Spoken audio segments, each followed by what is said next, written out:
based project organizer and with automatic rights management. Delic empowers artists to create their best work and earn fairly from their music.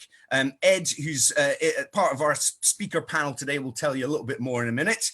And Delic are actually offering members a piece of the company right now. So if you sign up as a founder member, you can actually watch and have a say in how the company grows. So we're going to put a link in the chat room. So if you're interested in becoming a founder member, click on that after we've had our conversation and investigate and sign up. And as I say, you could be shaping the way Delic moves forward. My name is Vic Galloway. I'm a BBC broadcaster. I'm an author, journalist, musician, general all-round music nerd. Lucky to have turned my hobby into my job, and very lucky to be hosting these Delic sessions as well. So thanks for having me, and I hope you enjoy the next hour or so. I've got 4 great guest speakers today. Claire McAuley, who is VP of International Operations of Warner Chappell Music.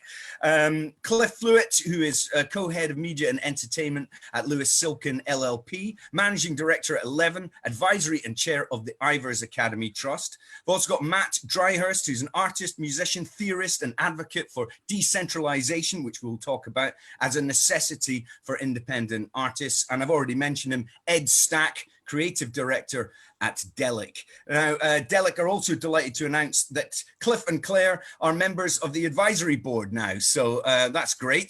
Delic session number 8 is why we're all here, independent or interdependence. Now, if an artist can keep the rights to their own music, market it themselves via social media, and sell or stream it directly to fans online, what role do labels, distributors, and outside institutions have left to play? Up until digital distribution, the bulk of what a label did was make a physical market and distribute it.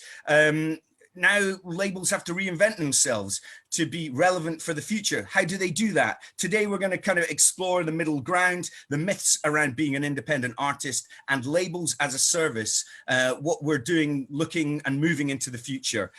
So if you have questions which I don't ask, or that answers that don't get covered by any of our speakers, please put your questions in the Q&A or chat boxes. We'd love to hear from you. And towards the end, I always fire your questions out to the panelists. And if you tweeting and using social media, use the hashtag #YourSpaceForSound. Now that's the introduction. I'm going to go to our guest speakers now and ask them all to talk a little bit about what they do day to day and a little bit about their journey and their career so far. Claire, if you'd like to start us off. Absolutely. So since the beginning of this year, I actually took on a more expanded role. So I'm currently overseeing Warner Chappell's global publishing administration operations, which has been a crazy journey, but something that I really thoroughly enjoy. I've firmly worked on the publishing side throughout my career, and I started as a musician and a little bit of a part-time songwriter, which is how I got into publishing. And I've held a few different positions. I kind of consider myself a generalist at this point, working in copyright, legal and business affairs, and working as a general manager of the Music Publishers Association in the UK for a time. So everything from policy to education, raising awareness about songwriters' rights, music publishing, all kinds of good things. And then joined Warner Chappell at the end of 2018. And my day-to-day is incredibly varied, which is what keeps it nice and interesting. This is a really topical kind of panel for me, because a lot of our focus at the moment is about maximizing our collections, our income processing, and ultimately our payments out to our songwriters. And as streaming continues to grow and expand, and as we see that as an expanding revenue source, the focus is increasingly on those kind of digital platforms. So a lot of my time is spent kind of figuring out some of those problems with the industry and making sure that we're doing the best for our writers and that they can continue deriving a livelihood from their works, in a nutshell. It's a lot Fabulous, yeah. Well, please, you've got lots of experience, and please shed a light on any of the subjects we're talking about. And I think I spy a piano behind you. Do you still, is that, or is it a table? No, that's correct. There's a piano and a guitar lurking in the background. So I do still dabble. Yeah, You very still much. dabble. I'm glad to hear it. Excellent. Thanks for joining us, Claire. Cliff, tell us a bit about your expansive career and what you do day to day as well.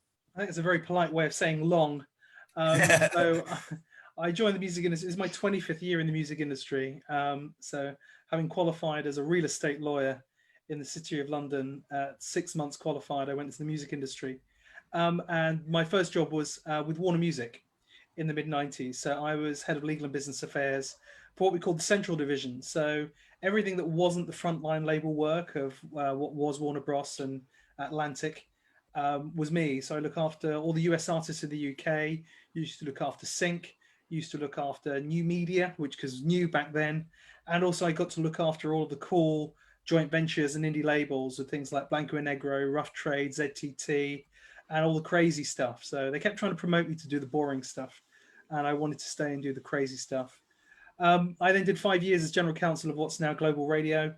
And then for the last 15 years, I've been a partner at Lewis Silkin, working with every species of artist, manager, distributor, platform, label, music body, and had the pleasure of working with Delic as well.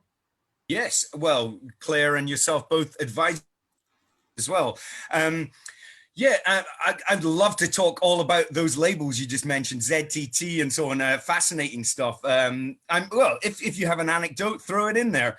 Lovely to have you with us once again, Cliff. The last time we saw you was on a sort of AI-related panel, and you said some amazing stuff on there.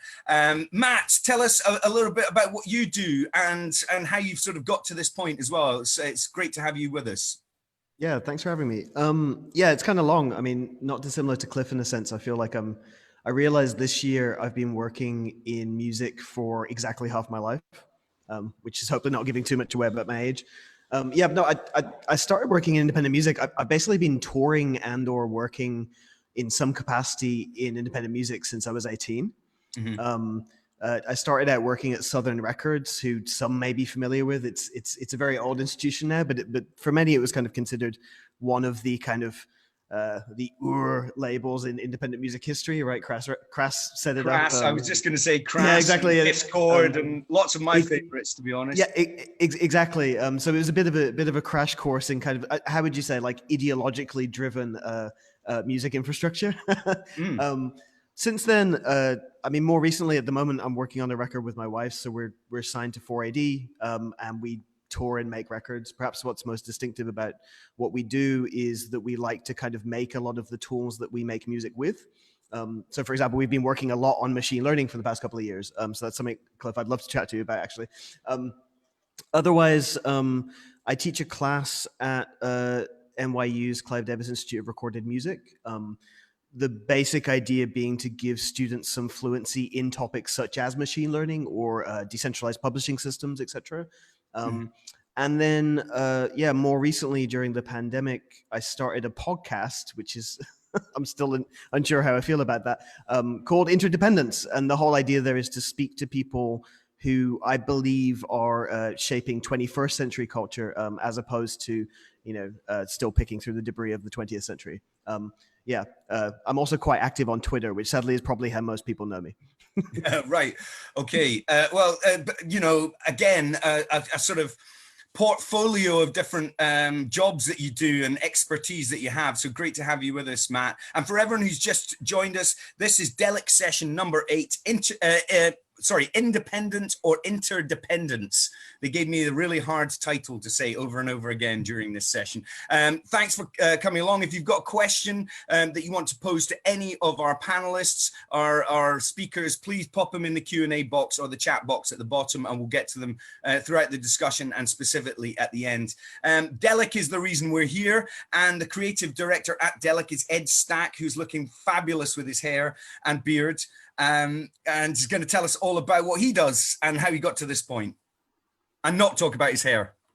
Hi, everyone. So I guess I want to pick up on Matt's immediately. The word ideological came up, and that's, I think, really central to the whole of the future of music. So, I mean, basically, I'm going to go through a whistle stop of where I came from, and I think we'll emerge at the end of that with an idea of what Delic's all about. But we've got, I mean, starting in a band, you know, teenager writing songs with friends at school, and found it a real escape, you know, going to the music department and always having, there was an amp and drum kit there, and it was quite untrodden. So it became this kind of free space of free expression in an otherwise quite heavy schedule. And then, I mean, we got into pop. It's kind of the cliched route, big fan of the Beatles, Bowie, Radiohead. But it was this idea of good pop, you know, what makes good pop? And it was the idea of influences and the idea of what you do with your influences to communicate a particular message. So for me, it's always been a big about the relationship between the aesthetic and the ethical. And as you move into the sort of what you're going to do with this music, I mean, we have a big story. Will, also on the board of Delic, and I were in the band together, and we basically packed out a venue, sold out show, our biggest moment as, you know, 18-year-olds in Bannerman's in a cave in Edinburgh. And the label scout who said that he'd turn up and for whom we had invested all this time and effort didn't show, because, you know, he'll show up at 1 out of 4 of the things he says he will, you know, just because of the nature of the beast at that point, A&R, culture, you know. So it was just this point at which things were starting to change towards the DIY and people doing it themselves. And obviously there'd always been that movement and that had always been credible, but again, something that majors would capitalize on for the aesthetic, but perhaps kind of sideline the ethical and the reasons behind that. And that would create these debates and these friction points between bands and the industry. And I guess because we were emerging into a world where the internet made things much easier for artists, it became less and less clear that there had to be that antagonism, but more and more clear that you could make it on your own to an extent. So I guess this moves into the business life. Started a download site called 10 Tracks, which is 10 songs for £1, as opposed to Napster for nothing, or, you know, Spotify for 0.0001 pence or whatever it is, eventually ending up with the artist. And just tried to stick with a model that was a bit more representative of a huge ecosystem of passionate people. And what I've just found, and then started working on Delic towards the tail end of 10 Tracks, when working on a DIY music festival alongside, that's where the economy was, and that was where the activity was. And yet there's a huge technology gap there. So I guess I've been kind of working slowly on that whilst doing a day job in data visualization, which ended up being really relevant to what I'm doing now. And thinking about how I was working in the NHS, how a well-funded technology can really help an organization working in kind of cutting edge visuals funded by the government, versus a completely broken technologically, from a technological standpoint, small venue system where it was literally the passion of the people and nothing more, not even money. They don't have money, no one's got money. And the same's happened here with COVID-19, and we're coming back and really asking those questions fully now. So to bring it to the present, Delic's been finally, after quite a long road of building a team, got really going with the product. And it's starting with the workflow, like individual people's kind of creative coalface. How can we make that better and more connected to reduce the context switching, satisficing, these are kind of buzzwords, but basically the way your headspace gets killed by your digital work setup. So for some people, they've got it all set up. It's fine. Everything's cool. I use Google Drive. I use WhatsApp. I use Messenger. I use SoundCloud. I use Ableton. I use, you know, but actually for people entering that space, or for people with slightly different skills, there isn't a simple way of convening and working out where you're going and what your ideas are and how you develop work. And that, plus the lack of income streams, means that people are not enjoying being creative people in 2020.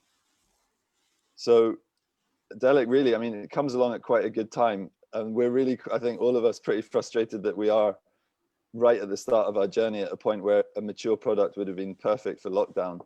Mm-hmm. But on the other hand, a lot of our research tells us that people need the face-to-face. It's not just about being remote. It's about being able to meet up and capture your sessions in a way that's effortless as well. So Delic, I mean, our research really goes into what matters to makers of music and audio. So I think that's probably enough for now. But I guess the last little bit is, yeah, that gap between, basically stating that Delic is kind of the gap between the creative coalface, like your Ableton, Logic, Pro Tools, and the wider, bigger, scarier world of, you know, Spotify and distribution. Like there is a bit of a gap there, and in that gap, it's quite leaky, economically leaky, and leaky in terms of people's energy and ability to be bothered, essentially.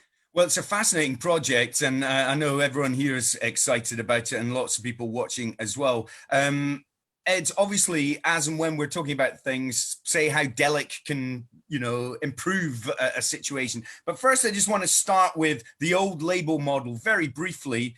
Does it still work for, I mean, it still works for some people because there are large labels, record labels, publishing houses, etc. There are large companies operating within the music industry, and they're making large sums of money. Who do these companies work for? Cliff, I'll go to you. Well, I mean, for the last 25 years, I've had people telling me that the majors are about to be put out of business, usually by some startup. So that's never happened. Number two, have always been told that because people can do it by themselves, you know, the thing we still need to ask ourselves is that there isn't really one global artist of scale who hasn't done it yet without a major label in there somewhere. Mm-hmm. Right? Adele had Sony in the US, and you know, there's all the stories about Lily Allen and MySpace, which were, let's just say, somewhat exaggerated, you know. And yeah, even with regard to, you know, you've had incredible artists on Arctic Monkeys, I suppose, are independent with Domino. Yeah, with Domino, but again, you know, I'm just, you know, they are critically darlings, but you know, let's just say their sales wouldn't necessarily trouble what Mr. Sheeran are doing, or you know, what Mr. Stormzy's doing, etc., etc. So I've never been a great one for that argument. However, what has changed is that for many years, the major label route was the only way to become discovered. And that actually, if you look at what the old levers of record business was, you know, getting it on radio. That was extraordinarily difficult to do on an independent label, and getting it in record stores. I'm really aging myself now. Right, but that's that. And then you had other things like getting on television. So you know, there were immense barriers to entry, and then along came the internet, and then came along the mobile phone, and what we're now coming into is a much more mixed ecology where there is a choice, where you've got a major label which for certain genre or for certain artists are going to juice you and give you more money up front than anyone else is going to be able to give you. It is not the best deal in the market. The best deal in the market is doing it yourself.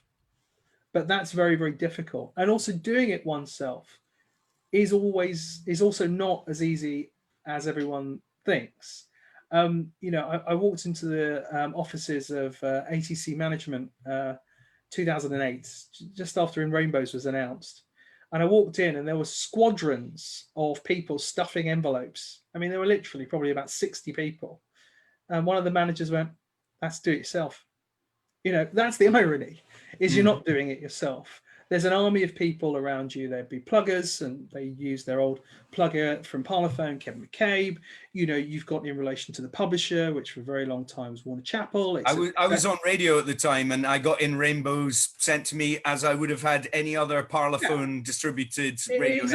Exactly. And they still used a lot of the old machine and individuals around them in order to do that. So, you know, a lot of guff. But unfortunately, a lot of people took from In Rainbows this myth that anyone could do it. You could do it if you were Radiohead. Mm-hmm. Number two, that somehow it could be done with a small operation. It took a global operation, not least Warner Chappell, to literally reinvent how music publishing works in order for the pay what you think it works machine to work. But I'm sure Claire may be aware of all of that pain that had to happen. You had to have a huge merch operation, which they co-owned with Sandbag, etc., etc., etc. So, you know, and also a lot of people misread what Radiohead did. You know, a lot of people thought, I now have to give away my music, whereas the whole point was pay what you think it's worth. And they still got quite a lot of money in relation to people paying for not only the sound recording, but also the extras. So, you know, that was sort of the apex of when everyone thought, I do not need a label. And I think that's been thoroughly debunked. Okay. However, where we are ending up to is a mixed ecology. If you're a certain genre, if you're a certain person, you can get aggregated. What's happening now, my impression, is that a number of people are getting themselves on streaming services using aggregators or independents, that labels and publishers are tracking and seeing where there's a pulse and moving into more of an upstream model, which is where I think a lot of it is going to lie going forward. So what you are doing is, rather than, you know, as Ed and Will had to do, which was hope and wait that the A&R guy might turn up, you've now got the A&R process isn't necessarily as much live. It may be, what have you done on TikTok? What are you doing on Spotify? How many ads have you had? Is there a pulse here? So we're now entering a world where you've got complete democratization in terms of access to getting upstreamed in some way. And you've also got, if it's going to be your morals, if it's going to be the economics, even it's going to be the convenience, the option to do all of those things, get released, get out there and get heard without the need of a label at all. And I've never been a believer. I do think, though, that there are many more clued up, independent thinking musicians now than there ever have been. People completely doing it DIY and reveling in it and having success in it. But I do think there's still an element of maybe a large section of musicians out there who still want the big manager, the big record deal, the big publishing deal, just basically, you know, can someone else take care of all of that boring stuff and we'll make the music? Absolutely. Look, artists want art, right? They don't want to do business affairs. They don't want to do royalties. They certainly don't want to do all of that stuff. So there is that, you know, do you want other people to do you? Do you want to have that global support? Do you want someone to invest up front, or do you want to pay yourself? Those are the things that labels do, depending on whether or not it's majors, whether or not it's independents, whether or not it's aggregators. There's different levels of funding. There are many artists out there. I interviewed an artist for a podcast I do who earns an extremely good wage. You know, she earns a high 5-figure sum every year, being completely independent and revels in her independence, the genre of music she makes, and she feels very much in control. There is no one that should have any opportunity to have a pop at that. But if you want global superstardom, you need a global platform and you need to have that global powerhouse. But this world of independence is probably the most likely to get you there in order to be discovered, in my view. I don't know, Claire may feel differently, or? No, I was just going to say, like, I think there's a concept of discovery versus longevity, and it's not really an either or, but as you touched on, there are all the options available to everyone right now to get discovered in whatever way that may be. And that's the perfect jumping off point, right? For a new creator, that you can do so much of that yourself, which is fantastic. And there are so many success stories, but those rising stars are watched by publishers and labels and managers and lawyers and everybody going, when is the right moment to maybe accelerate their growth or get on, you know, approach them to build out their team? Having been a musician years ago, I can appreciate the mindset of somebody that wants to be creative. I have creative friends. They need to make the music business their business to a degree, but not try and do all of it. There are people that are employed in full-time jobs supporting their lives in a variety of different ways. And there are just more options available. And behind the scenes, there's so many layers. So Domino needs to have a distributor, and that distributor may be owned by a major record company like Warner, and there may be a major music publisher behind the scenes, or there may be an independent, but the independent then needs to tap into a network of major or larger music publishers. So I don't want to get into like a major versus indie conversation, but I think the concept of additional parties and companies being involved in the mix, still very much needed at different levels and different tiers, but it very much depends on the direction you want to go as a creator too. Like if you want to stay super local, stay in your market, you know, you can be a direct member of performing right organizations. You can do the collection yourself. If you're not hugely prolific and you put out an album every couple of years, like I think there's, there's a scalability aspect to it as well. Sorry, Cliff, I think you wanted to say Cliff, something. you wanted to jump in there. No. I just want to underline rather than score through anything that Claire was saying. So XL, probably the most, beloved of independent labels, for many, many years, for the first 25 years of its life, was distributed by Warner Music. Now, people didn't know that, but there's absolutely no way that Martin could have got The Prodigy out there, or even Tubeway Army in the beginning, without the heft of a major label system. And I think that, it's really important that Claire shines some lights into how the pipes of the industries works. And so, the whole idea of interdependence has always been the case. It's just that people haven't quite been as aware as how the sausage is made. Yeah, okay. Well, let's get into that in just a second. Very quickly, if I'm Ed and Will, let's just say, of the modern age, trying to grab the attention of these, movers and shakers, publishers, labels, lawyers, managers, etc., what kind of things should I be doing? I mean, obviously, you mentioned, get some kind of decent followers on TikTok, for example, but are you just talking about stats? Is it all about stats? I don't think it's just about stats. There's some technologies out there. I think there's some A&R people out there that are watching. There are people who are getting direct recommendations. I think a lot of it is not necessarily about numbers. It's whether or not, the A&R guys I always used to say, is there a pulse? And is it getting faster and faster and faster? And that has, dependent on what genre, dependent on what subgenre, dependent on what label, there's all different kind of pulses. Are you a kind of an indie rock label? Are you a trap or grime label? Are you about all of those will have different pulses. They'll have different communities. It probably won't be on TikTok. It may be on other sort of underground platforms, etc., etc.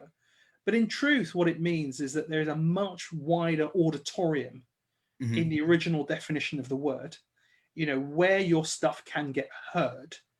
And I think that is why it's really, really important for artists, whether or not they want to end up on a major or want to end up on an indie or do that, know how to get onto those platforms, to get into that auditorium so that they have the chance if they want it. Yeah. Claire, do you want to add to that? I mean, you must deal with your talent, sort of search crew, people that are out there looking for new artists all the time. What are they monitoring by and large? Everything still. So I think there's definitely more data at people's fingertips. And I think that's really interesting. So you can use stats to a degree, but it's not just a numbers game. And especially when, you might be looking to do a deal in particular, you have to weigh up the value of each of those revenue streams, right? And they all have different value points, and it's quite, the calculations behind the scenes can get quite complex. But there are more, again, it comes down to that discovery. There's more platforms available that increases your chances of getting discovered. But there are still A&Rs that are going to go and see a live show, heaven forbid when live really returns. Yeah. Or they're going to be checking things out online and watching things online, or, they might get a tip off from a lawyer that they work with or a manager that they know. When it's on the songwriting side, a lot of the time it's co-writers or producers, or we might even be looking to partner with a label, for example, and say, oh, you don't have a publishing channel, so let's work with you and come up with some kind of joint venture arrangement, and we will administer the rights on your behalf. So the discovery can happen in so many different ways. Yeah. And I know one thing that we do is look across the board and try and bring all that insight back and put it into context in comparison to other things. But to Cliff's point, it's never going to be a data-driven decision purely, right? Not at all.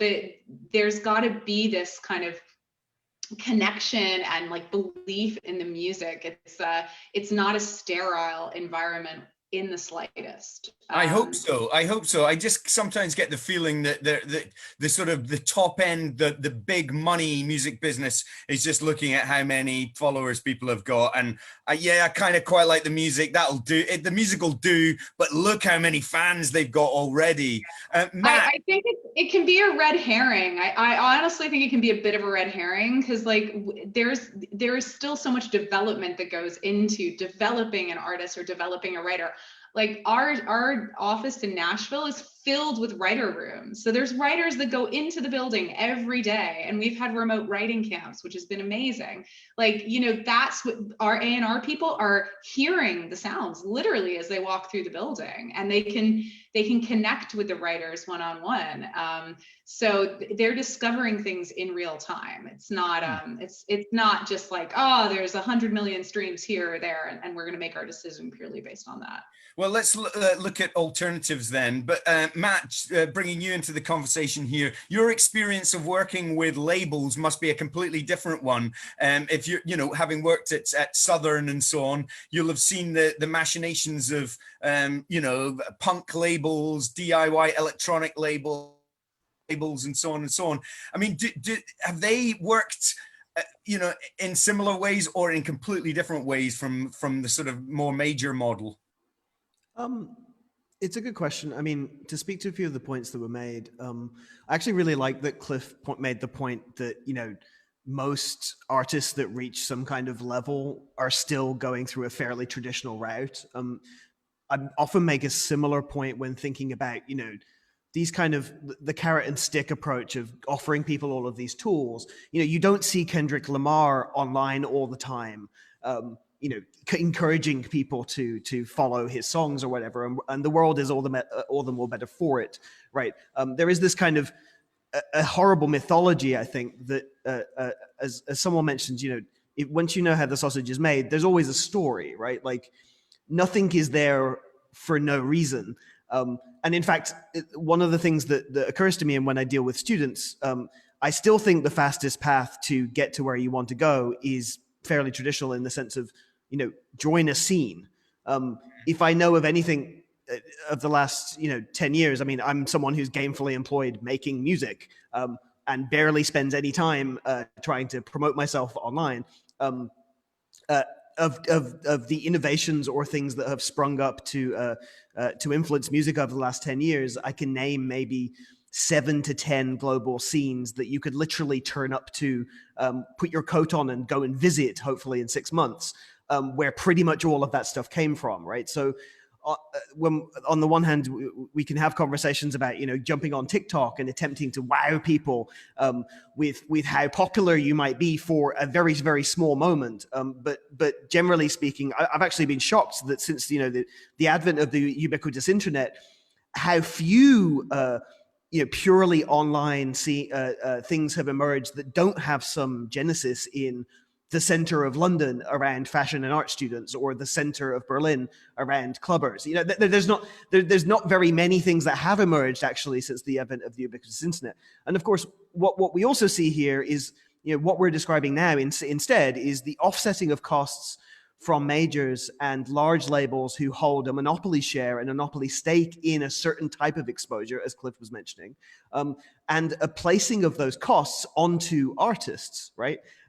So the idea being that, I mean, and this is really cruel to me, because I mean, actually Martin Mills' name came up. I'm very indebted to Martin Mills. You know, we release through a label that exists because of Martin Mills. The thing that I worry about in a sense is that when we do start talking about statistics, that of course can also be manipulated, and there's no qualitative measure when we talk about statistics, right? If you ask me to get 1 million views on something, I could probably do that tomorrow, but it doesn't mean what I do is worthwhile spreading. The death of this principle, which is perhaps the main or the most interesting distinction between a major and an indie in the classical sense, which is Martin Mills' distinction that you release what people don't know they want yet, right? That you're not simply chasing a trend. You're not simply looking for something to pour accelerant on to get a little bit of hype for a moment, but instead you're somehow guiding the culture as a curator and as someone urbane and who understands, the archive and what is necessary to contribute to it. And so for me, our particular path was we basically came up through scenes and got good at what we do. And, and pretty much everybody I know who makes a good living from music did exactly the same thing. The worry I have, and we'll talk about interdependence a little bit later, is the cruelty, in a sense, of this illusory narrative. I believe I push back against the democratization narrative, actually, because democracy generally implies equity. It generally implies having some kind of a stake in something, right? Like, where nobody knows who controls the playlists at Spotify. Nobody knows what the shareholder relationships between the majors and indeed the legacy indies, what benefits those give to the artists who enjoy those relationships. This isn't democratization in that classic way. My concern ultimately is that there is a great cruelty to perpetuating this narrative, that a bunch of people now should spend their time dedicating their 20s pursuing a pipe dream with no guide rails to be able to understand quite when you've made it, quite how long you're going to be around for, quite who has your back. Because it's exactly as what everyone has described earlier. Anybody I know who's making a gainful living in music, with very, very few exceptions, to the point whereby those exceptions will probably be described as influencers or YouTubers, right? Who happen to have some exposure to music. Anybody else has an institution behind them, and long may that be the case. Yeah, it's interesting and absolutely true in my experience as well. You're talking about scenes, Ed. That would be something that you would definitely verify as well. You've come from a certain scene or a series of scenes, a number of scenes that have all collided in Edinburgh.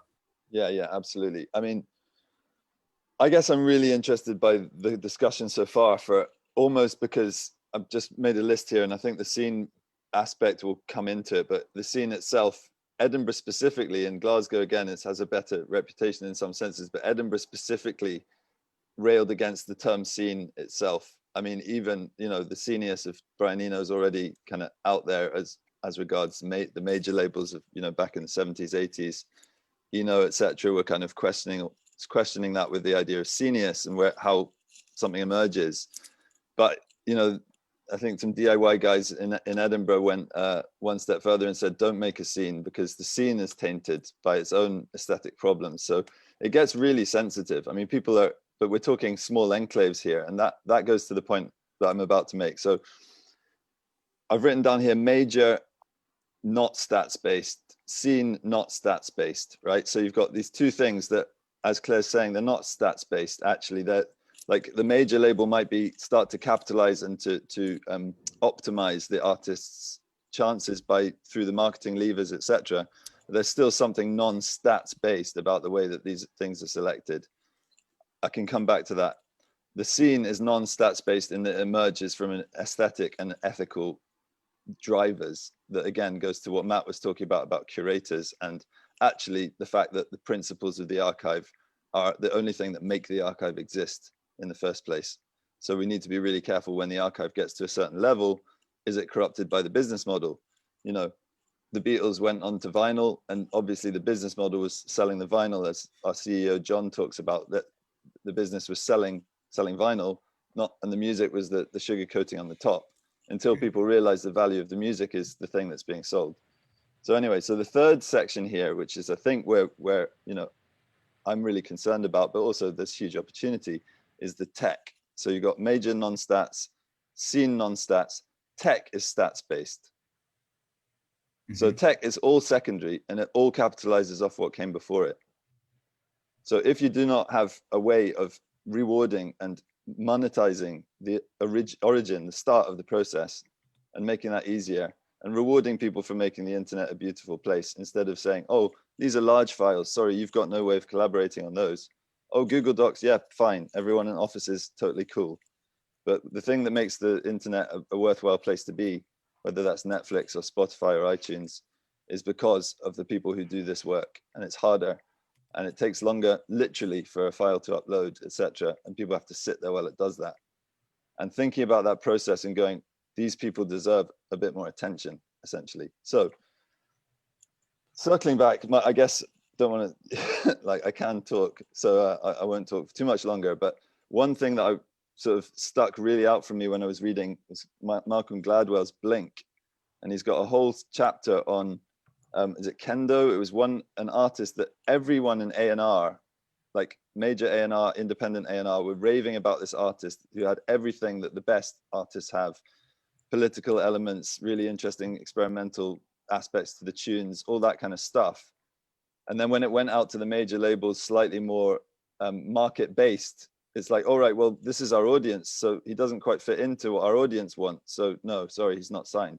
You know, it's like, it's that encroaching of the stats-based method that is really in question and has to be.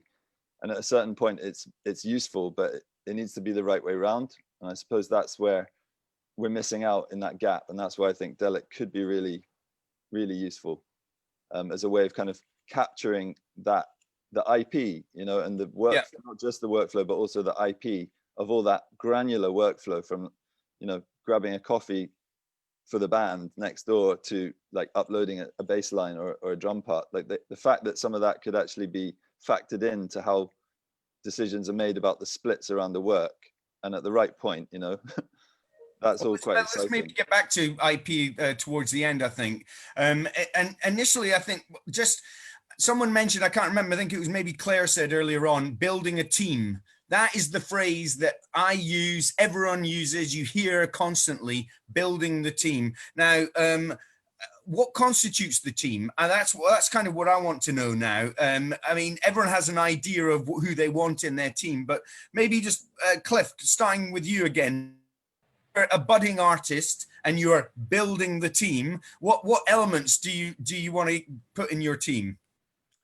Well, I mean, one of the things that probably won't surprise you, but may surprise you, is a lawyer is fairly key. Mm-hmm. You know, when I entered into the music industry, and honestly, and at that point, the year I entered, every chairperson of a major label, sort of were ex-lawyers. Like, why? I mean, even Lucian Grange worked in business affairs for a while. You know, it's like, why? And then you slowly work out, particularly if you're as thick as I am, this is a rights business, right? That's probably why.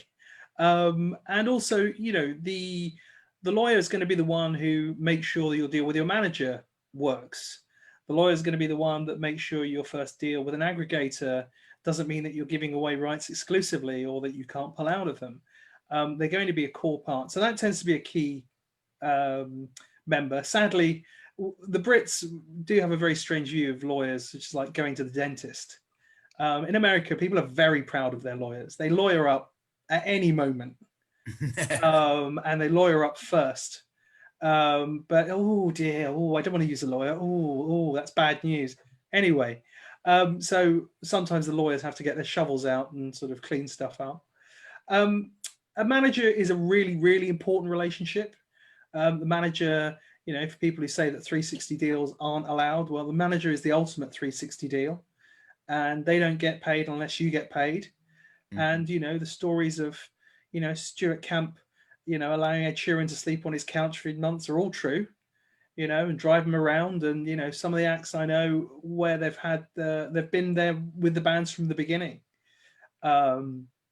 You know, from the Radiohead boys, from the, you know, U2 until Paul McGuinness retired, to Arctic Monkeys with Ian McAndrew. These are very, very, very long-lasting relationships built on a huge amount of trust. So management, I think, is core. I also think that particularly now, you know, signing to a label, and particularly with regard to a publisher, I think I'll allow Claire to talk about the publisher relationship, because I think it's one of the more misunderstood relationships where people just think it's almost an administrative thing. And perhaps there are these things called admin deals, which confuse people quite a bit. So I'll let Claire talk to that, because that's literally her day job. But also as well with regards to the label and making sure that there's someone there that's going to fight your corner and really wants to develop you. You know, A&R is one of the more misunderstood roles out there. A lot of A&R men don't even know what A&R stands for or why. That's always a good pub quiz question I have for them. But, you know, it's essentially going to be everyone that's going to be your advocate, that's going to be there as a tutor, is going to be there as a guide, going to be there as a mentor. It's a very, very, very intricate and difficult relationship, not least if they leave or move on as well. That can be quite challenging. And then you've got the machine. You know, how do they put all of that stuff together?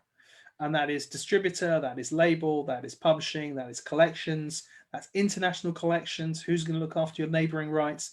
You know, it's a kind of cast of thousands that will sit around, you know, Elton John land or Noel Gallagher land or whatever. You know, there's a whole army behind them of people that are there to be done. And I think that it's only when you realize that the machine is so big and it's so successful, and also what you lose by not having those bits of the machine working. You know, the stories about, you know, sort of how the Stones and the Beatles, you know, were ripped off in their early days, and you know, their merchandising deals being a 99-1 deal. That's 99 in the merchandise favor and 1 in their favor. And again, back to the old point, Brian Epstein ran a furniture store, and furniture stores were what were selling phonograms, you know. So it's a funny old world of people sort of ending up in these worlds. But a lot of it is about really going to people that have got your back. Yeah. And once you've got that team around you that have got your back, not your wallet, not your bank account or anything like that, but have got your back, that's some elements of the team. And if you were to look at, you know, things like MPL, which runs everything in McCartney land, or Rocket, which runs everything in Elton land, these are corporations. Mm-hmm. I mean, young, emerging, independent artists are going to go, this is fascinating, this is great, but I don't have any of these things. And sometimes I think it's maybe, you know, need a manager, needs you know, a lawyer, etc., etc. I mean, finding a lawyer is probably easier in some ways than finding a manager, I would imagine, all depending on what you're doing. But there must be a career when it's time to start talking to publishers. And there's definitely a point when it's not quite time to talk to publishers. Claire, just maybe talk about that side of things as well, as Cliff was sort of pointing towards. Yeah, sure. And I get asked this all the time, like, oh, when is it the right time for me to have a publishing deal or go to a major? And it's like, you know, maybe there's never a right time for you to go in one direction or another. So it's a really difficult one to answer. I think I'll start by saying all the majority of the divisions that you have in a record company are replicated in a publishing company. Now, we don't handle touring. We don't handle merchandise or marketing outside of something called production music, which is like music that's specifically written for use in film and media.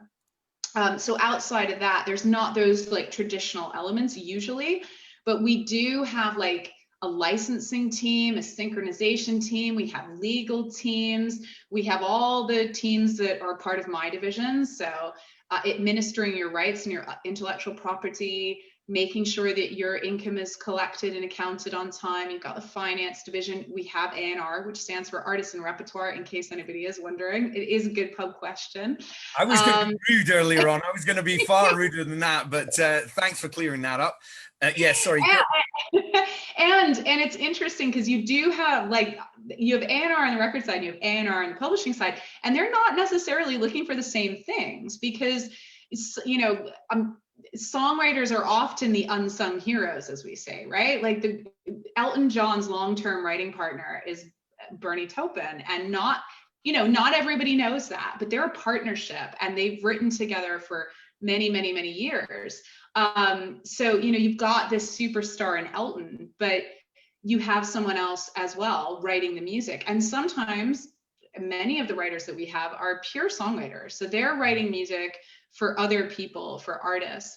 And then we, of course, have the artist writers or artist producers that we sign. And so there's all these different buckets of songwriters.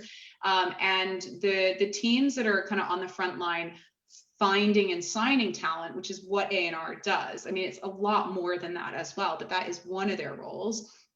And they're looking at lots of different writers at lots of different levels in their careers. So you may be quite well established and, you know, you're already signed, maybe you're signed to a smaller publishing company and now it's your time to like move into a bigger deal because you need a bigger team, you need more support. And then that's kind of like, it's not an easier level, but you're not like trying to find the talent as much, right? It's established talent. In the earlier phases, you could have a band that's just in development and working really hard, and say they're really popular across Europe and they're gigging. Maybe at that point, like, they don't need a publisher right at that moment in time. Like, if they haven't had a release yet, if they're not super active, it may be worth waiting until it's the right time. And it is difficult to establish when that is. But when you're really active, when you have a body of work, that's a good time to start thinking about, when you have your own catalog.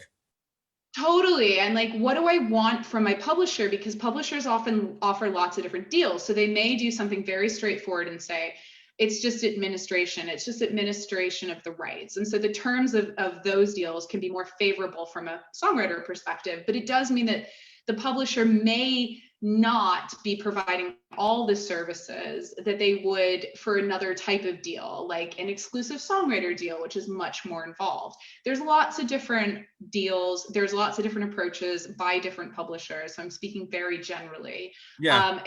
But it's worth thinking about. It's worth thinking about where you are and where you want to go, and then finding the right team to support you in that journey. And that goes for labels too, right? Yeah, but perhaps not after you've written your first 4 songs. You know, maybe once you're an album or two deep in quality songs or pieces of work, then maybe. But yeah. Again, I suppose it's different for everyone. Nancy Bain, I have a quote here. She's a researcher at Microsoft. She says, artists are no longer just creators. It's amazing to me to see how many careers in music and beyond have shifted such that it's no longer enough to do the work. Now you have to do the work of making sure everyone is seeing that you've done the work. Matt, do you want to expand on that and maybe just talk about, from an independent point of view, about building the right team? If artist services people should be going out and looking for? It's a good question. I mean, it's not really my expertise in the sense, because I'm kind of a traditionalist. Like I like the label model, and so building a team independent of the label model is not something that I've really had to do. That being said, I do think that the quote that you mentioned, I think to some extent that's always been true, right? I mean, like, you hear stories of bands before they were signed where the bass player was the one who like woke everybody up in the morning, right? Like, you've always need some kind of a team to structure talent towards something productive, or towards capturing something. But it is true that, you know, if I think back to people who come from similar scenes to us, it is not necessarily over, let's say, a 10 or 15 year period, those who I would say were the most purely talented who went the furthest. And I think a major part of that is that one of the, as has already been somewhat discussed, like, one of the kind of core or key skills in this economy, for better or worse, is the ability to project manage, the ability to see something through over a 1 to 2 year period, particularly when, in order to get anyone's attention, you're having to increasingly kind of create something distinct and quite flamboyant and quite good, right? I mean, like it's quite difficult to compete in the attention economy, and so to execute on those projects, putting some kind of a team together,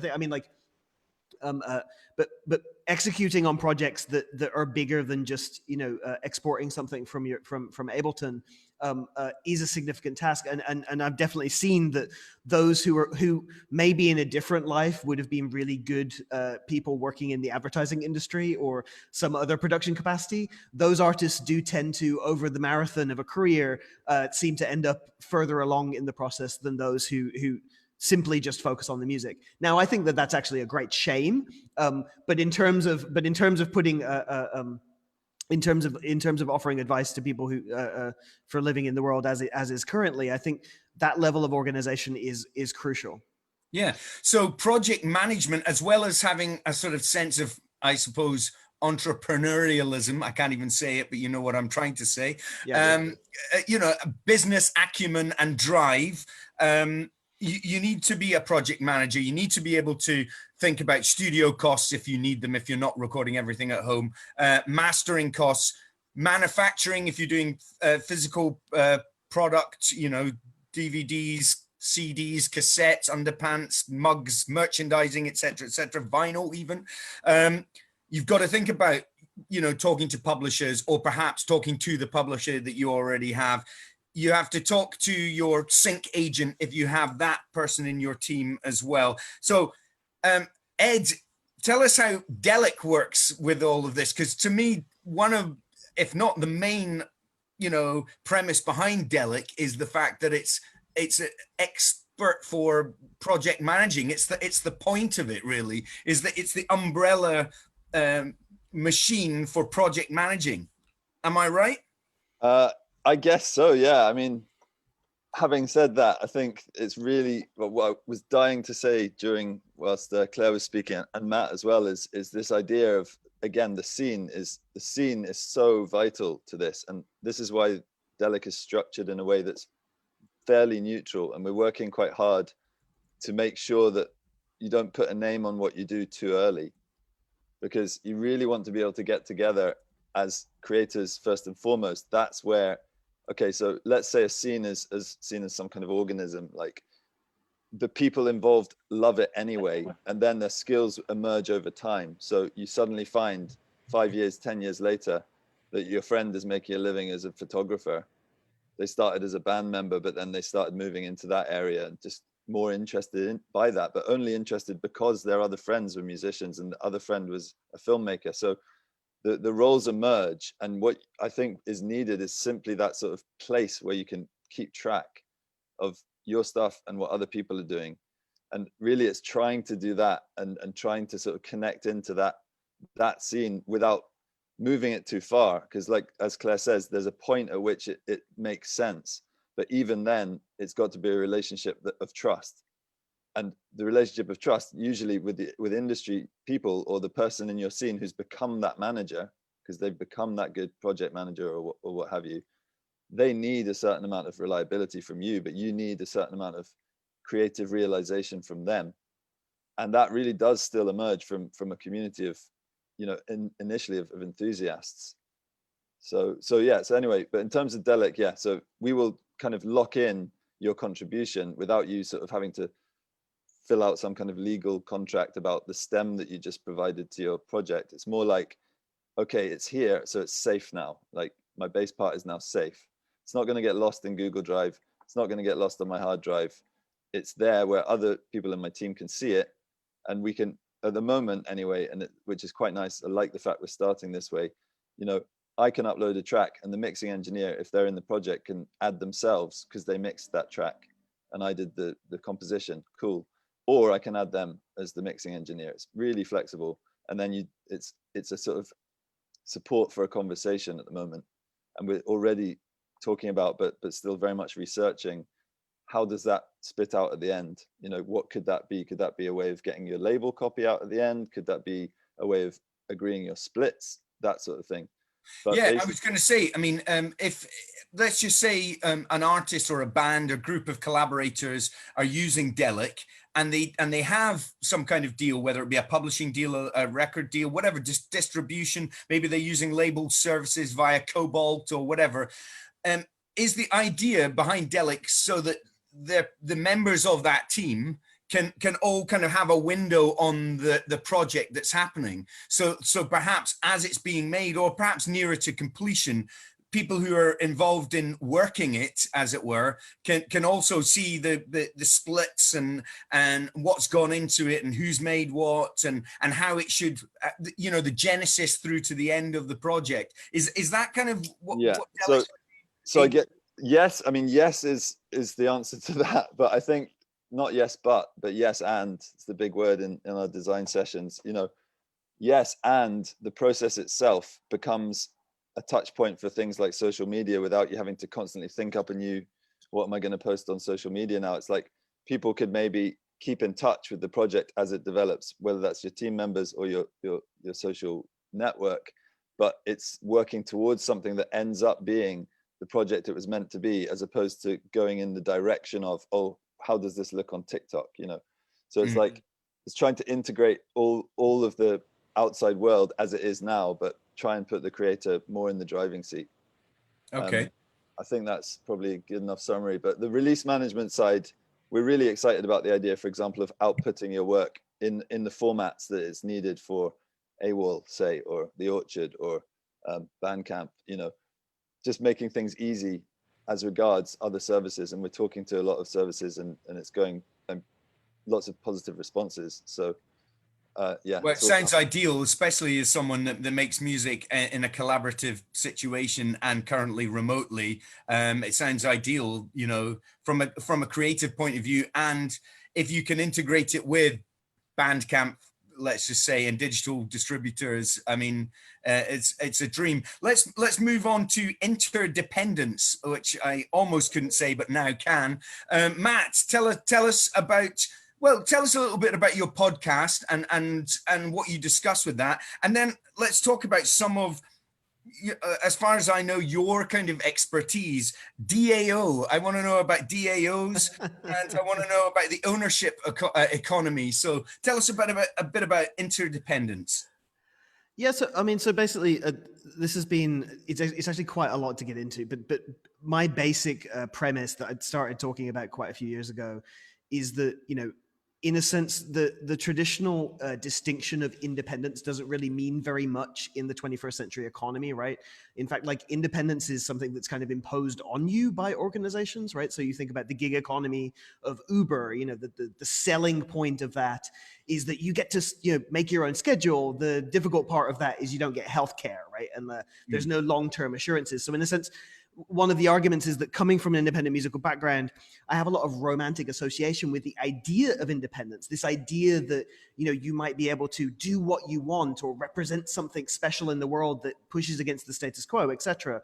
But in a sense, I feel like a lot of the magic around that term is soured or being kind of repurposed to push toward this basic idea that you alone as an isolated kind of economic actor don't need anybody else. All you need is your iPhone and your laptop, which, as has been mentioned multiple times here, couldn't be further from the truth of the actual story of independent music. The actual story of independent music was actually the interdependence of it all, right? Was the idea that groups of people could collaborate together, sometimes in cartel-like fashions, to create movements that delivered on very, very ambitious things from very, very small and humble origins outside of the dominant record industry of the time. And so one of the things that we talk about a lot on the podcast, I mean, we talk about a lot on the podcast, but like, one of the things we look at there is thinking about, for example, you know, what a similar abstraction away from the dominant modes of cultural production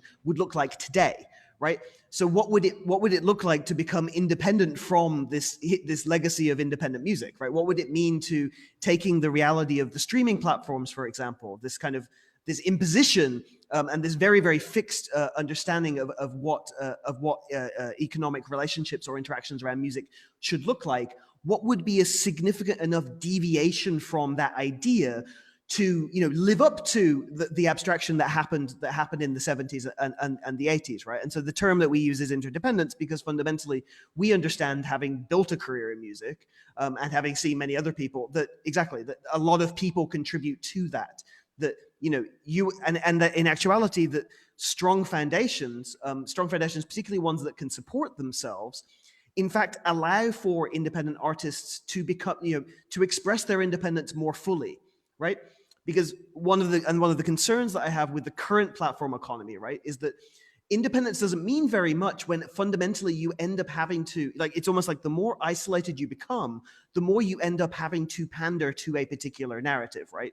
You can find a number of YouTubers who inarguably are independent, but their independence only really helps them to, you know, create sensationalist kind of throwaway content on a 24-hour cycle. And as Cliff mentioned earlier, I love the fact that came up. You know, most artistic gestures that we still cherish, that actually resonate with large groups of people, all happened as the product of these strong institutions. And I've yet to see too many of those things occur, despite all the fanfare and hyperventilation about democratization of tools and of the means of production and of the means of distribution online. I've yet to see too many memorable pieces of art be created that actually have stuck in people's mind. I challenge anyone here to raise one, right? I mean, I think, so the idea then of talking about what these new institutions might look like how would you then create terms or create kind of demands or expectations that would deviate from the traditional independent story, right? I think one of those, for example, is the idea of equity, right? The idea that you, and I'm very encouraged to hear that Delic is offering, is experimenting with that. The idea that, a meaningful distinction from the way in which music organizations have worked in the past might be the ability for groups of people to have shared equity organizations that they create. So that fundamentally, if one of you ends up doing quite well, everybody else gets to earn a share in that. Now, there are numerous ways to approach these ideas, but the last thing I'll say, because I can rant about this probably for too long, is so around about 2013, 2014, I started working on a decentralized publishing framework called Saga that I could talk about forever. But the basic idea there was it would give artists the ability to self-host the work that they create and track its movement around the web. And through basic prompts, give artists the ability also to alter their work in different locations around the web. Now, around about that time, there were a group of people working on a protocol called Ethereum that I wasn't aware of, that through a concept that's actually existed for a lot longer called smart contracts, the ability to create kind of programmable organizations, was working on something very similar in a far more sophisticated way. And so since about 2015, I've been very, very involved in the crypto community. Many of my friends are deeply involved in building some of this infrastructure. And the most interesting aspects of it to me are the ability to cheaply and quickly distribute equity in a transnational manner within certain projects, or within certain scenes or squads or groups. And that tech has been maturing at some click, right? Every time you see a bit of a market boom, the technology matures a little bit more. And so on the topic of DAOs, the last thing that I'll mention here, so DAO is a decentralized autonomous organization. There's a number that exist in the space. The most famous DAO is actually a DAO called Moloch DAO that I believe distributes millions of dollars yearly to core Ethereum developers. And the basic idea is it's kind of like a shared equity co-op that where you can pool your money and then democratically vote on where that money goes. Now, the ability to do that cheaply and quickly and think about it in terms of a label or think about it in terms of a magazine becomes immediately apparent. And the other thing I'll say also, this speaks a little bit to Delic too, is there's been a bit more kind of psychedelic experimentation with these things. So for example, I have a friend, the artist Jonas Lund, who's built a DAO management team. So the idea being that he creates a token and then invites specific people to advise him on his career. And so at this point in time, including myself, he has about 12 or 14 managers who are each able to democratically vote on decisions that he's making within his career and are compensated in return as the pie grows. And so just this simple idea, like a simple economic interaction of being able to say, okay, we all own a stake in something. We don't all have to be in the same room. I think I like these ideas. I like the idea of equity because in a sense, it's a meaningful distinction from exactly the kind of organizations that we are all forced to interact with, in which, they are largely opaque. We have we see little of the upside, and we certainly don't have a share or a stake, a say in what decisions are being made. So if absolutely fascinating, and I'm sure people watching will be, how do I personally get involved in one of these DAOs or other kind of organizations or kind of concepts, thought, I don't know, groups of thinking? How do they find this stuff? I suppose it's just, go and find a website and explore, and please don't just say Google it, but maybe no. I would plug the podcast, but aside of that, I think that there's a few. There's DAOstack, DAOstack.io. There's one called DAO House, DAOHAUS, I think it is, where you can make these tomorrow. I mean, you can make these now. That's the thing, that it's very primitive. The tech is very primitive, but you can spawn these at the moment. I mean, the challenge is these are all a lot of these projects are still in their infancy, and I mean, my idea in advocating for them is just, I think that over like a 10-year time horizon, this stuff's going to get very, very interesting. But in terms of actually like running your career on them tomorrow, I wouldn't necessarily advise it. But what I have advised, for example, is like friends who exist in the, let's say, the legacy indie space, who in some cases are torn between having to interact with streaming services and wanting and seeing somehow that their kind of space in that world kind of receding as years pass, right? As people who exist on playlists or on Instagram erode their influence in the world. I have been advising certain labels to start playing with this kind of tech in parallel. The other interesting aspect being is that this kind of tech isn't really covered by most of the agreements that these labels have in place with streaming services and distributors. So yeah, there's a ton of experimentation to be done, but it's not quite fully baked yet. Can I just jump in quickly on that one, because I think it's really interesting, and it was partly to do with what I was saying about stats and no stats. The fact that these systems allow stats to become meaningful of equity, of people's individual equity, is very, very interesting. Obviously, I watched The Social Dilemma, big Netflix film recently, but been keeping up with all of that sort of stuff, weapons of math destruction and these kind of publications. But essentially, this is the sort of direction that we need to take, to sell. If Delic's going to sell, it needs to be a part of that future as opposed to part of a past. And I wanted to bring it back, though, to the point Matt's making about it's early days, it's still early adopter territory. If you've got something like, I like to see corollaries with the existing entities, the existing institutions, and things like the admin only label deal is the kind of industry equivalent that's completely realized, and services like Cobalt do that really well. I'm sure that Warner Chappell do it as well. After you've said your point, I'm going to come to Claire and ask about label services, and also Cliff, maybe you can have a think about, do you see a future in sort of worker-owned cooperatives, so these DAO kind of concepts and so on. But anyway, Ed, carry on. Really, it's just this idea that there is a kind of middle way. It feels like everyone has a sort of demon in their mind about the dark side of the dark side of the independence movement is some kind of like dark web version of the DAO that everyone's scared of. And then on the other side, everyone's scared of some major label guy with 5 gold rings on his hand and a mound of cocaine in front of him.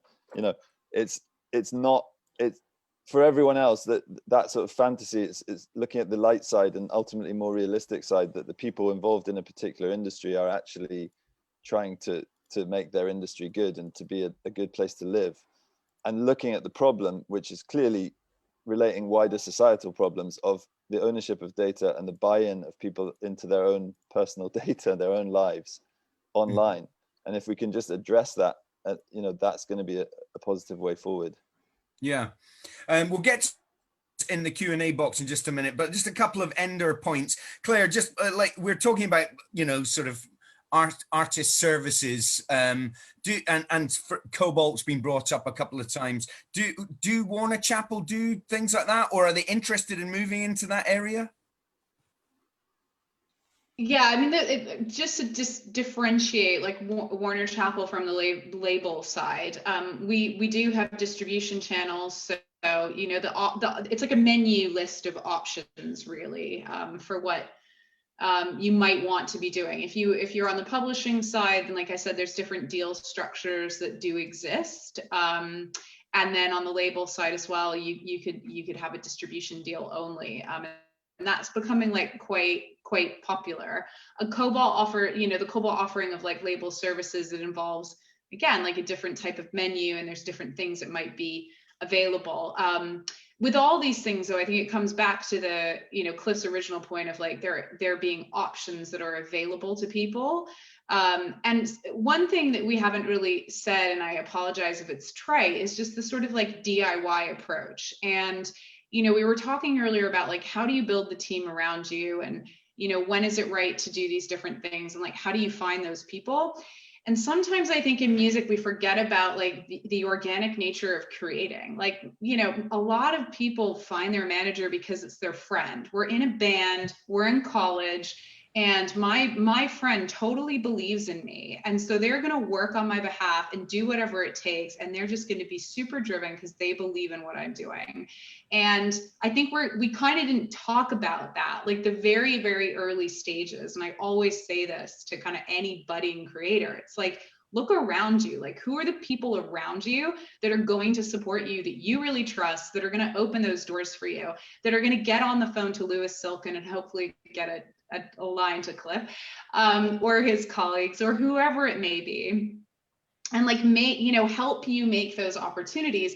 And then research Cobalt's label services offerings and like read up on publishing for you. Like, there's so much you can do yourself. And I love, Matt's comments around these kind of like cooperatives as well, because you can do that too. We can all do that. We have this freedom to create and figure out the right path forward that we want to make for ourselves, whatever side of the business you happen to be on. There's one final thing I wanted to touch on the back of like Ed and Matt's comments too, which is there is this, we have to find a way for the traditional model and traditionalism to like sit alongside advancements in technology. And some of the challenges that we come across with the pace at which we can change in a technology sense is due to the fact that there are laws in place, that there are lots of different parties with lots of different governance structures and rules. So in publishing, it's like this crazy nuanced network of rights management. It's a fractional percentage business, and writers have to still affiliate with collection societies, and each of those is going to dictate what you can and can't do and who can license your rights and how. And we don't have time to go into any of it, but just to say that doesn't always reconcile so nicely and so easily when you're trying to like invent something totally different. Like right now, there is absolutely interdependence of both of those sides.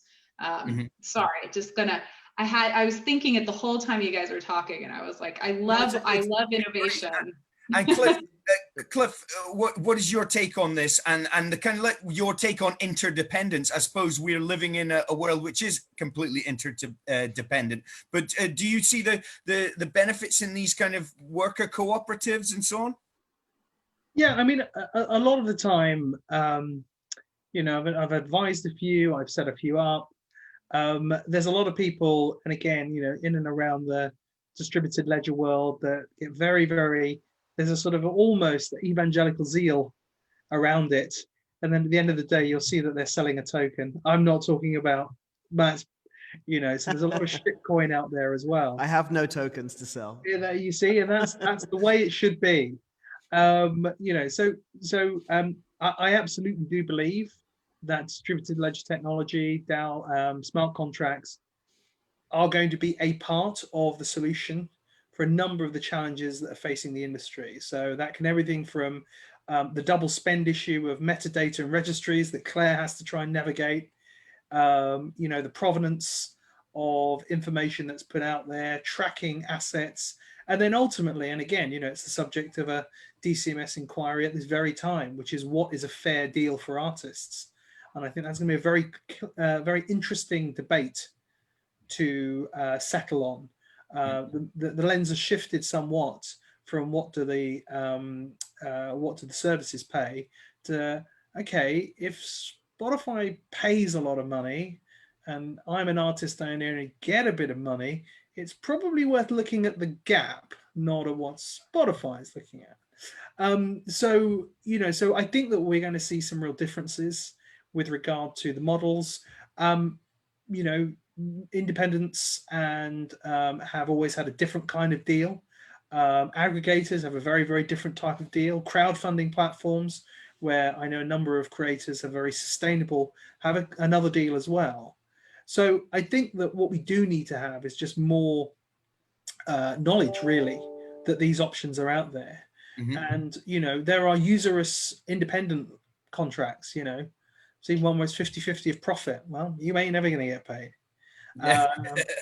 User experience, if I can jump in again, just on the Delic, the zeal of the Delic corner. User experience is so important here, because I mean, one of the big things from our research is that people don't, like, unless everyone goes home and does their homework on this particular podcast, writes everything down and goes away. You know, everyone has maybe a window onto 1/10 of what's being talked about. But what we think is, and again, also with the DAO stuff in the future, which like I personally massively embrace, it's like, can we make it user friendly right now? And, you know, can we bolt on things? And that's what we're working on early next year, is not even massively, no revolutionary kind of developments in some sense, but partnerships and education and hand-holding, how to, oh, you're ready to release, okay, here are 3 options, you know. Yeah, we've made half of the industry friction-free. Mhm. We've made access friction-free. And, you know, it's almost like a swan, you know, under the waterline. The rest of the industry is running and huffing and puffing and paddling away like this. The real question is what are going to be the elegant solutions that are going to connect people? Is that going to be a marketplace? Is that going to be a marketplace of ideas? Is that going to be in relation to tools? Is it going to be in relation to registrations? Is that going to be in relation to copyright asset registration?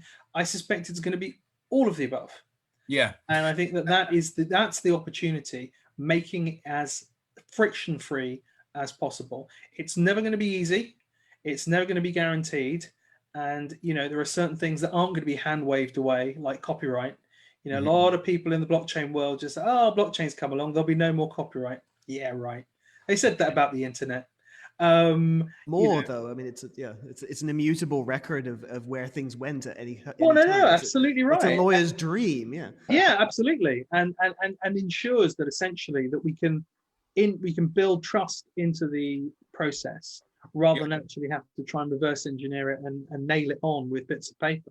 Well, I'm going to jump in here because I know that Claire has to leave us. So I'm going to say a massive thank you to Claire, and have a brilliant evening, or whatever part of the day it is where you are right now.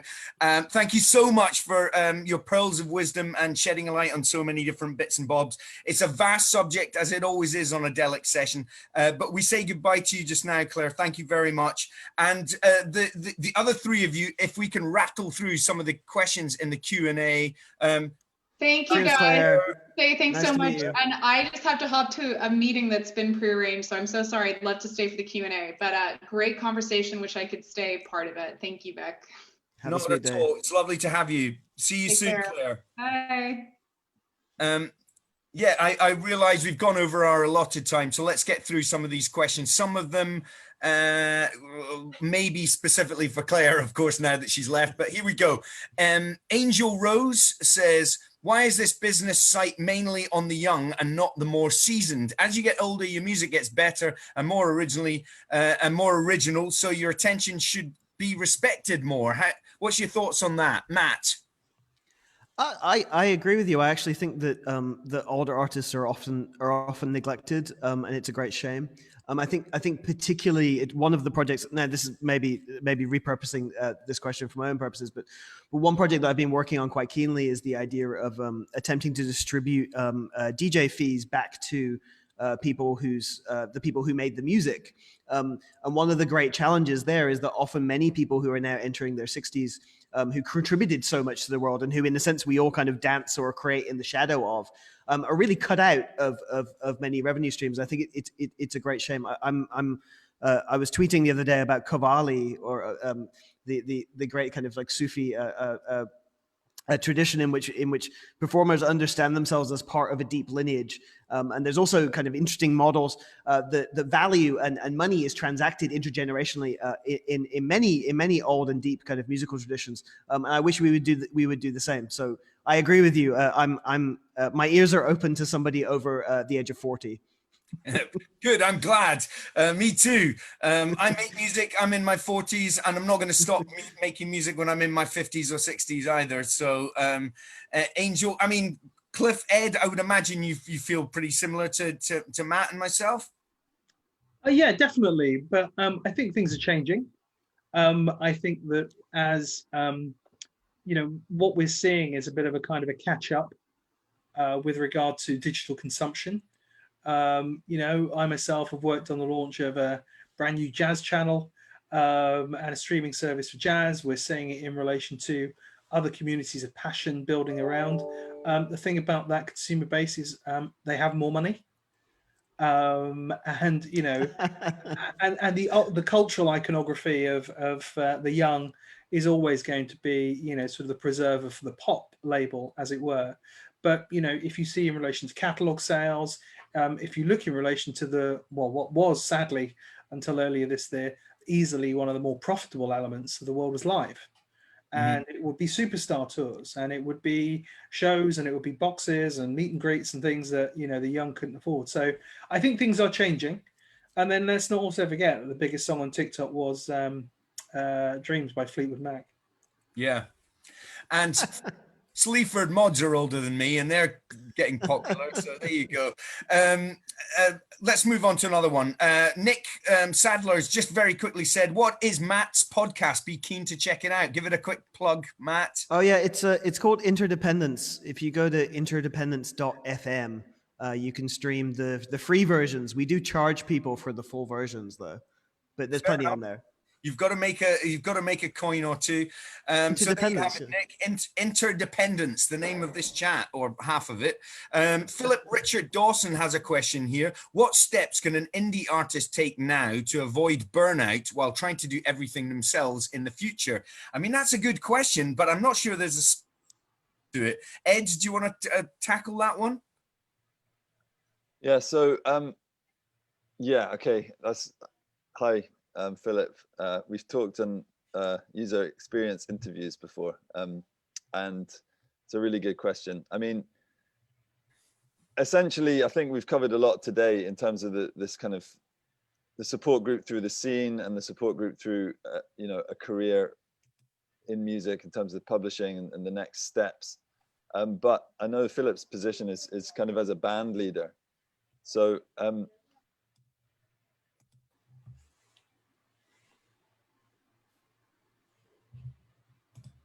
Ed, you've got on mute. You've muted yourself. Sorry about that. Sorry, I did it last time. Sorry.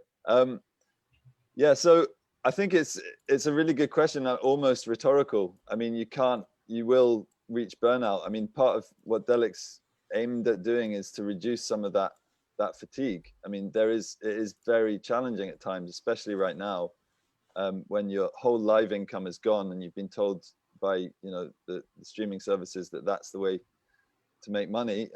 You know, I would say continue with the people that you are working with and reinventing via the projects that you do, and as I know that you actually are doing, in kind of moving into a different area. For example, I mean, the previous question was about age, and this also applies to that, but there's so much movement now in the market. So obviously with Netflix and huge moves in the long form series model in TV, it's, you know, there's lots of sync opportunities out there, like really good sync deals, and they pay well. They pay with a sort of broadcasting culture behind them, which pays properly for projects.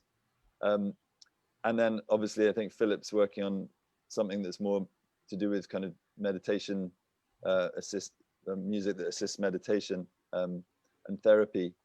There is that, and then the other huge area that's increasingly coming to the fore in the user interviews I'm doing is computer games. So the need for, you know, it's a huge market, much bigger than the music market. So there's opportunities there. It's just, yeah, widening and looking for lists of people that you can hit with your content, and then trying to work out ways as a group with your peers how to grow what you've got. But I'm not sure exactly how to avoid burnout with that, you know, because streaming. Matt, do you want to add to this? Yeah, I mean, I hope I'm not complicating this too much, but it's something that I wanted to mention earlier, and I think applies to this. Is I talk to my students and I say right at the beginning of every semester, the more music becomes abundant, the more purpose becomes scarce, right?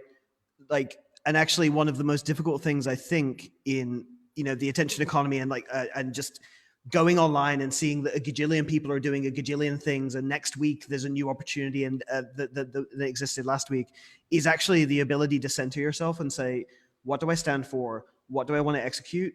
Give yourself a reasonable timeline to do that, and make sure you do a really, really good job of it. and because I found that, at least with students, like incredibly talented people who could be doing anything are actually doing everything. And so in a sense, I think burnout, even though it's understandable, can also connote to me a need to maybe recenter oneself and refocus. Because actually the challenge is too, the other part of this kind of purpose point is not to be kind of like what's the word? Not to be kumbaya about it, but it is also the point that, you know, if you're burning yourself out now, establishing certain practices for yourself, when you do actually catch that wave, it's not going to be sustainable, you know? So figuring out something tight that's actually manageable, that you feel good about, that you feel you can execute properly. And that's one thing I said, you know, to students as well, is like, you better enjoy what you're doing now, because by the time someone really cares about what you're doing, you're going to have to do a whole bunch of that thing, right? There's this expectation that you're going to have to do way, way more of the same thing over and over and over again. So actually, before you found that big break or whatever it might mean, is actually your opportunity to kind of get these habits right. Yeah, and I think the idea of purpose, beyond it being somewhat esoteric and elusive, I think is actually a decent thing to push for. Do one thing really, really well, and don't feel the need to be constantly just, you know, constantly. That's great advice, I think, you know, and perhaps even if it just came to promotion and self-promotion and PR and so on, it's like maybe just choose 2 or 3 platforms and use them and them only, yeah, exactly. Rather than trying to, you know, juggle 7 or 8 different, you know, social. Yeah, just figure out what you are about and what you're going to do, and execute on that successfully. You know, period. That's what your job is. Yeah. Yeah. Okay, another quick one here. Well, not a quick answer necessarily, quick question. Jordan Williams says, Cliff, maybe you can chat about this because Claire's gone. What is an exclusive songwriter deal? Well, there will be many of them. Yeah, there'll be many of them. But essentially, what will happen is that, so you can do something called a single song assignment, or a song in relation to a single song. So if you write a song, you essentially give the rights to a publisher, either for a longer period of time, for a retention period. But I think one exclusive songwriter deal, unfortunately, this industry is full of term of art, is essentially a long-term deal, where you will sign to a publisher for a period, so many album cycles or so many years. Everything you write during that period, they will essentially act as the publisher for. What I think is probably worth doing is distinguishing between a songwriter deal, a sort of what we call a full publishing deal, and an admin deal. So you can go to a publishing company, and an admin deal essentially says, please go and collect all the money, right? And they are essentially act as a clearinghouse, collect your money, sometimes globally, if that's the type of deal you want. And then a full publishing deal is where they will nurture you, they will help support you as an as a songwriter and a creator.